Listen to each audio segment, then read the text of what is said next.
Greetings. Welcome to MNG Research Workshop. This is the second part of our workshop on mastering the art of writing literature review with AI tools. And in this workshop, we'll be getting into the practical details, guiding you through to see how you can best utilize AI tools in writing your literature review. One thing I just want to remind you is that AI tools are not supposed to write for you, but they are there to aid you and to guide you in developing effective literature review and also in developing your research in a more efficient and faster way. So I hope this workshop is going to help you, is going to guide you more effectively in how to do things. But after all, if there is any other issue that you might need, we'll discuss after the workshop. Thank you. Enjoy. I will let Dr. Mringa take you through and guide you through the process.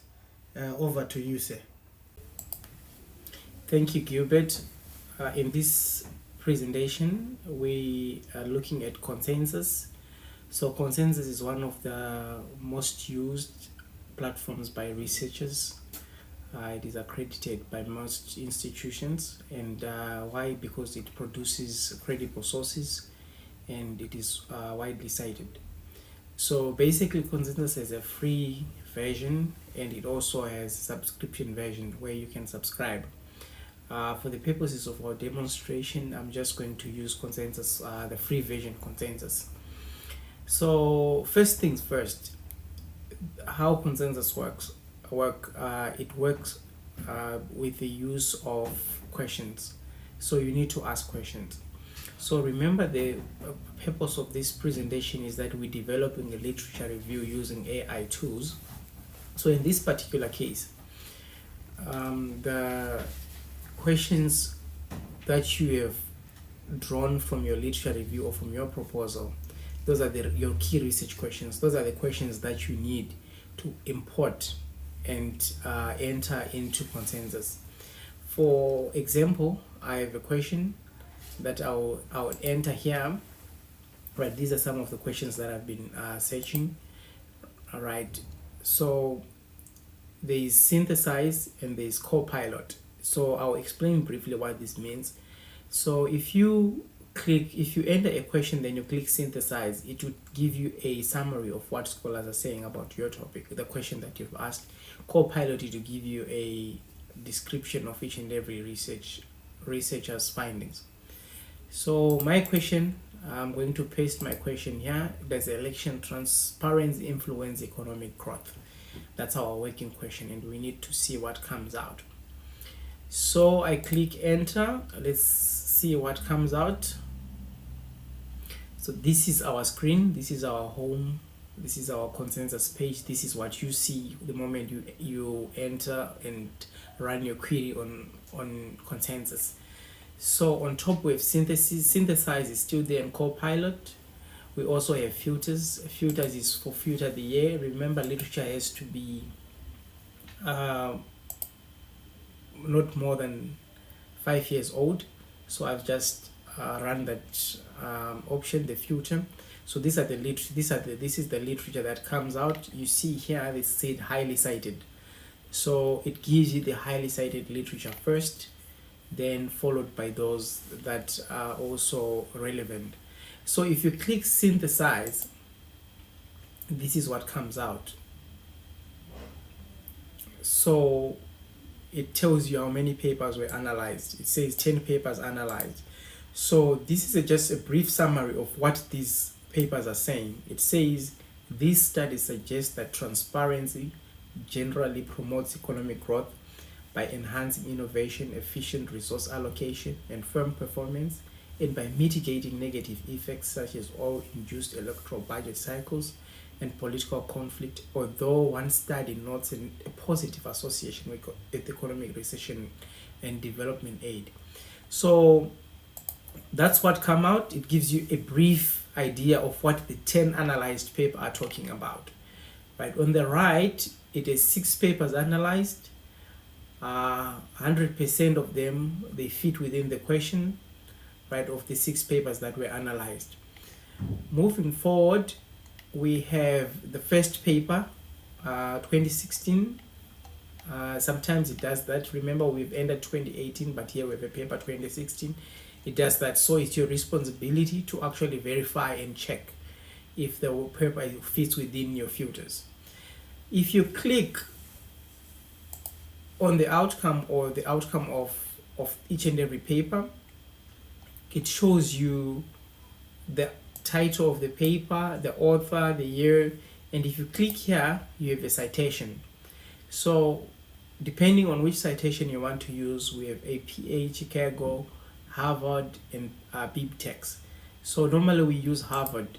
Then you copy your Harvard, then you export it to your Word document. Right, that's the first step. Then here we have a study snapshot. So remember, we're writing a literature review. This information is very pertinent for writing a literature review. The population, the sample size, the methods, the outcomes. If you click generate, so this one applies to those who have the premium option. If you click generate, which I'm not going to click now, it will generate this information for you, the sample size, the methods, and the outcomes. So this is the most important information that you need for developing a literature review. You need to know the purpose, the population, the sample size, the methods, and the outcomes. Here on the right, we have what you call the key takeaway. Right, so the key takeaway is in 2 forms. It could be the key finding, or it could be the conclusions that were made from this paper. Right, so what you do, remember we're developing a literature review. This is the first step.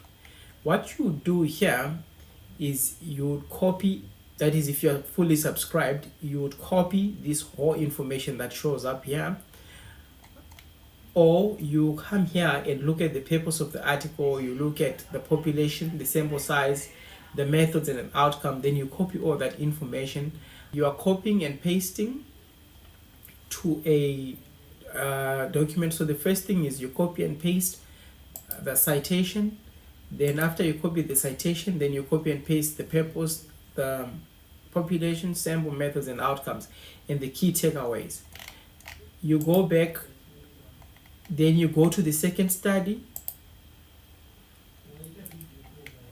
You take the citation, you export it to your Word document, then you go to population, sample size, methods, and outcomes, then you copy those again. You copy this information, then you copy it, then you copy again, you export it to your Word document, then you copy again the key takeaways, then you send them to your Word document. Then you repeat this sequence until all the 6 papers that were analyzed are complete. All of them are highly cited. If you need more, you click more and you get more sources, but bear in mind that the further you go down, the less relevant the studies are for you. That's what you need to do. So in the next section, I'm going to show you how it looks like after you've copied and pasted those sections. This is the sample of the summaries and citations that we extracted from Consensus. So on top, we have the citation, and this is the summary. This is just the summary. I did that for all the 6 generated and analyzed sources that emerged from Consensus. So in this particular section, what we need to do, we want to clean this up, this whole summaries leading up to the generation of theme that will follow in the next segment. So what do we do now?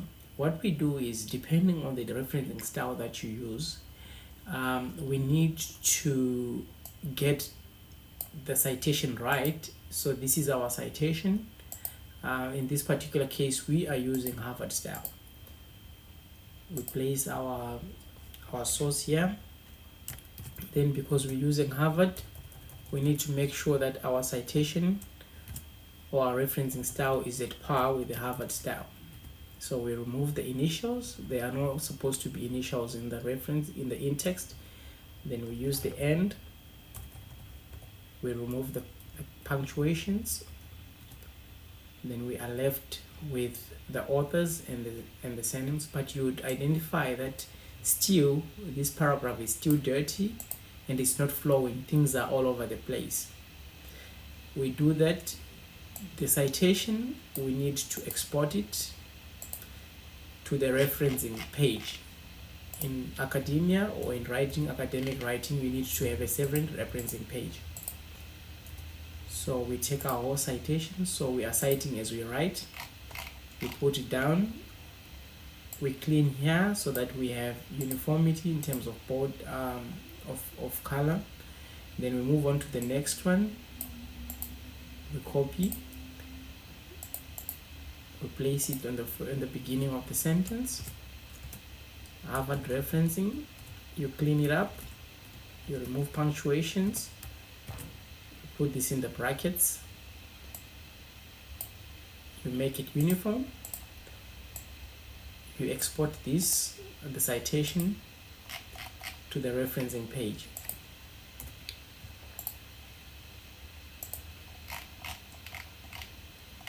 You move on to the next one.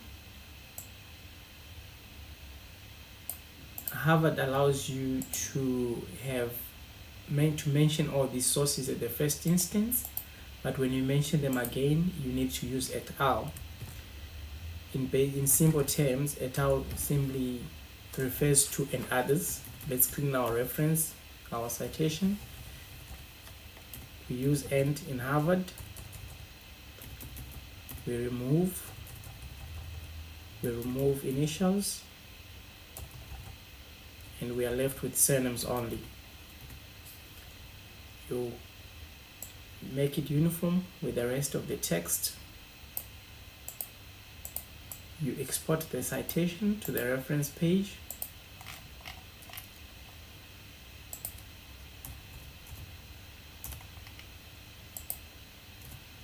The reference page is important because it's always difficult to identify resources when you're done writing. So it's always advised to cite as you write. When you're done writing, you also have your reference list at the same time. We repeat the same process. Citation, we remove the initials, we use the correct and, brackets, then we repeat the same process, export the citation to the reference page.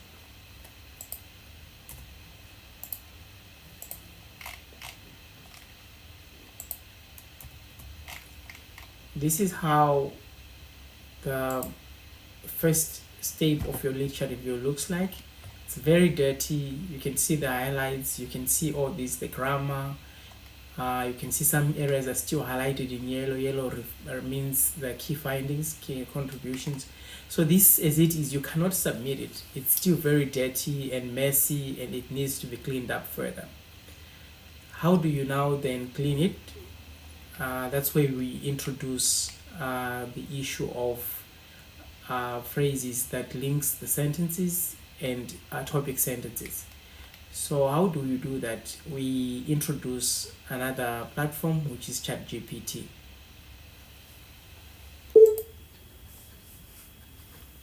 ChatGPT is often misused by most students and researchers. The reason being, when a person is given a task or they are given a topic to go and write a literature review, they just come to ChatGPT and write a literature review about the impacts of ABCD, or to gauge whether ABCD cause CDE. And that's often misleading, and we regard this as a misuse of ChatGPT. If you're not a good researcher and if you don't understand how to write the research process or how to write a literature review, you will never be able to use ChatGPT. So in this particular case, I'm going to show you how to master the art of using ChatGPT, different from what an ordinary person would do. Our ChatGPT here, in this case, we're using the subscribed ChatGPT, which has a consensus in itself. So I'm going to switch right to consensus. Consensus, you would understand that's the tool we're using to generate the literature review, the literature sources, and that's the tool we use to generate the summaries and the citations for our literature review. So what we're doing here is we want to clean up the summaries that we've generated. The difference between this approach and what most people do is that the summaries that we are generating, we are cleaning in this particular ChatGPT, are from reputable sources and it's research that has been done, so there is no danger of generating false or fake citations. Everything that is credible. So what we're simply doing, we're cleaning away plagiarism, which you remember that everything that we have in our summaries was copied and pasted straight from consensus. So we are employing and deploying ChatGPT at this stage so that it cleans our plagiarism.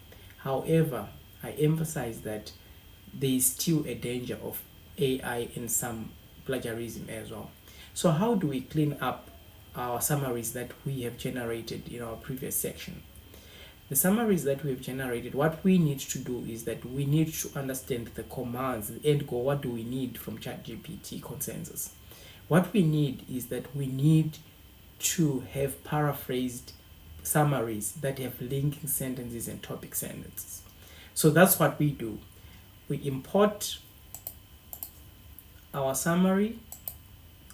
We'll just do one summary. We'll import our summary.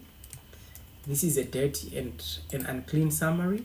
Then I give the commands, paraphrase, use topic sentence,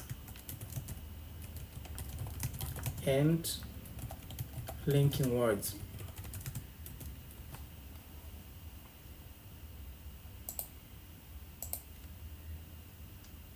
Right, then I generate. This is what comes out.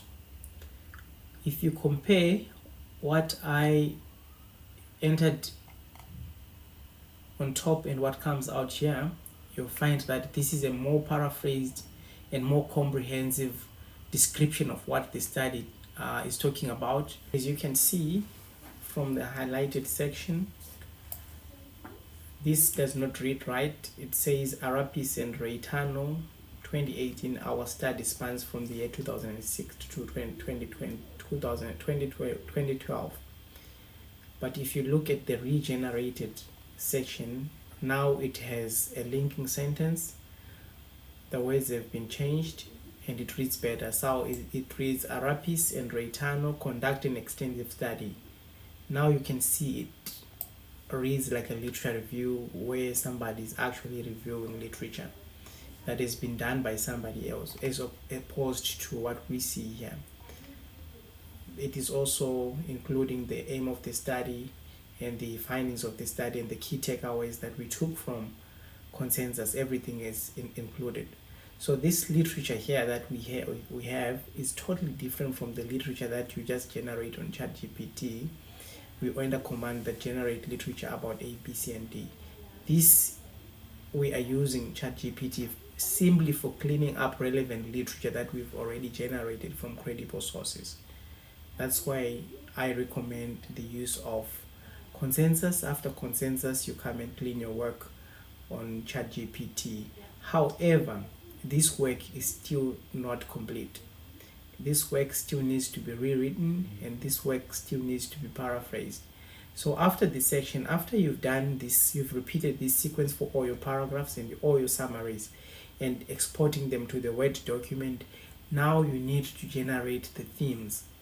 By generating the themes, what you need to do, you need to read through all the paragraphs, all the summaries that you have, and arrange them according to the similar meanings. Then you identify all the summaries that are talking about the same issue. They might be talking about the reasons for something, they might be talking about the causes of something, or they might be talking about the effects of something.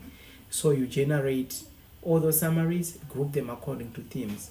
So each and every theme has those different summaries that are speaking to the same idea.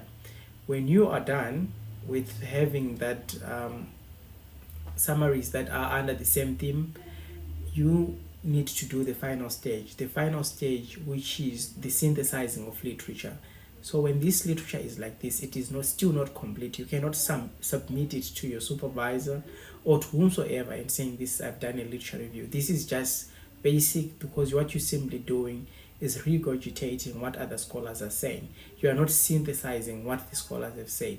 And what makes a credible and a good literature review is the synthesis of those sources and the synthesis of that literature. Until then this work cannot qualify to be a good literature review. In academic writing, the term synthesis occupies a very crucial space, particularly when we are talking about, or when you're developing a literature review. The literature review and the summaries that we've generated, they are not complete until they are synthesized. So what we have currently is the summaries of what other researchers or other scholars have said, and that does not qualify as a literature review. So synthesis now refers to the process of combining information that you get from various sources. So we take our summaries and we create an understanding or a comprehensive perspective on the particular topic. So what are we saying? We're saying, what are these scholars saying in relation to your research question? Remember, we've generated this whole section of the lecture review from your research question. So that's what we're looking at. We are saying, take everything that they said, and this is where linking words come into play. You're taking what scholar A has said and scholar B has said, and say scholar A has argued this, and this is similar to what scholar C has said. Scholar B has argued this, and this contradicts the findings from scholar D.